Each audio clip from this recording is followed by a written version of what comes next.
Visa নীতি বিদেশগামী শিক্ষার্থীদের উপর কোনো প্রভাব ফেলবে না বলে জানিয়েছেন শিক্ষামন্ত্রী ডাক্তার দীপুমণি। তিনি বলেছেন, ভিসা নীতি নিয়ে সরকার কোনো চাপ অনুভব করছে না। সরকার একটি সুষ্ঠু নির্বাচন অনুষ্ঠানে দৃঢ় প্রতিজ্ঞ। সংবিধান অনুযায়ী দেশে নির্বাচন অনুষ্ঠিত হবে। সিলেটে 50তম জাতীয় গ্রীষ্মকালীন ক্রীড়া প্রতিযোগিতার উদ্বোধনী অনুষ্ঠান শেষে সাংবাদিকদের এক প্রশ্নের জবাবে তিনি এই কথা বলেন। প্রধান অতিথির বক্তব্যে দীপুমণি বলেন, নতুন শিক্ষাক্রম নিয়ে অনেকে বিভ্রান্তি ছড়াচ্ছে, তাতে কেউ কান দিবেন না। পাশাপাশি আগামী বছরের প্রথম দিনই সবার হাতে নতুন বই তুলে দিতে সব প্রস্তুতি গ্রহণ করা হচ্ছে বলেও জানান তিনি। অনুষ্ঠানে দেশের বিভিন্ন শিক্ষা বোর্ডের চেয়ারম্যান ছাড়াও উপস্থিত ছিলেন শিক্ষা উপমন্ত্রী মহিবুল হাসান চৌধুরী। 5টি ইভেন্টে সারা দেশে 4 লাখ শিক্ষার্থীরা প্রতিযোগিতায় অংশ নিয়ে চূড়ান্ত পর্যায়ে লড়ছে প্রায় 5 শতাধিক খেলোয়াড়। দেশের 8টি বিভাগকে 4টি অঞ্চলে ভাগ করে চলছে এই গ্রীষ্মকালীন ক্রীড়া প্রতিযোগিতা।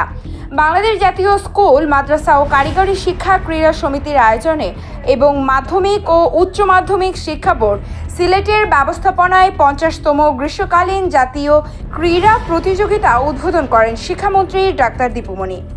দেশের সকল স্কুল, মাদ্রাসা ও কারিগরি শিক্ষা প্রতিষ্ঠানের 6ষ্ঠ থেকে 10ম শ্রেণী পর্যন্ত ছাত্র ও ছাত্রীদের অংশগ্রহণে বাংলাদেশ জাতীয় স্কুল, মাদ্রাসা ও কারিগরি শিক্ষা ক্রীড়া সমিতির আয়োজনে এবং মাধ্যমিক ও উচ্চ মাধ্যমিক অধিদপ্তরের শারীরিক শিক্ষা বিভাগের সার্বিক তত্ত্বাবধানে প্রতি বছর দেশব্যাপী গ্রীষ্মকালীন জাতীয় ক্রীড়া প্রতিযোগিতা অনুষ্ঠিত হয়। এবছর ফুটবল, হ্যান্ডবল, কাবাডি, দাবা ও সাঁতার নিয়ে অনুষ্ঠিত হচ্ছে প্রতিযোগিতাটির 50তম আসর। 50তম গ্রীষ্মকালীন জাতীয় ক্রীড়া প্রতিযোগিতার স্লোগান হচ্ছে, তোমরা এগিয়ে গেলে এগিয়ে যাবে বাংলাদেশ। 50তম গ্রীষ্মকালীন জাতীয় ক্রীড়া প্রতিযোগিতার সবগুলো ইভেন্ট মিলিয়ে প্রায় 4 লাখ শিক্ষার্থী অংশগ্রহণ করেছে। তাদের মধ্যে সবচেয়ে বেশি অংশগ্রহণকারীরা ফুটবলে, যা প্রায় 2 লাখ, কাবাডি ও হ্যান্ডবলে প্রায় 70,000, সাঁতারে প্রায় 45,000, দাবাতে প্রায় 15,000।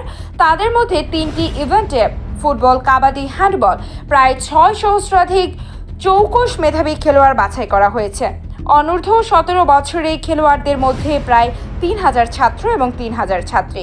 সেপ্টেম্বরের প্রথম সপ্তাহ থেকে দেশব্যাপী এই প্রতিযোগিতা শুরু হয়েছে। প্রতিযোগিতাটি সর্বপ্রথম শুরু হয় স্কুল, মাদ্রাসা ও কারিগরি শিক্ষা প্রতিষ্ঠান পর্যায়ে। তারপর প্রতিষ্ঠানগুলো থেকে টিম নিয়ে একক বা দলীয় উপজেলা এবং মহানগরীর 20টি থানা ও উপপর্যায়ে বিজয়ী দল জেলা পর্যায়ে অংশগ্রহণ করে। জেলা পর্যায়ের দলগুলো 9টি উপ অঞ্চলে ভাগ হয়ে খেলায় অংশগ্রহণ করে। উপ অঞ্চলের চ্যাম্পিয়ন দলগুলো 4টি অঞ্চলে বিভক্ত হয়ে প্রতিযোগিতায় অংশগ্রহণ করে।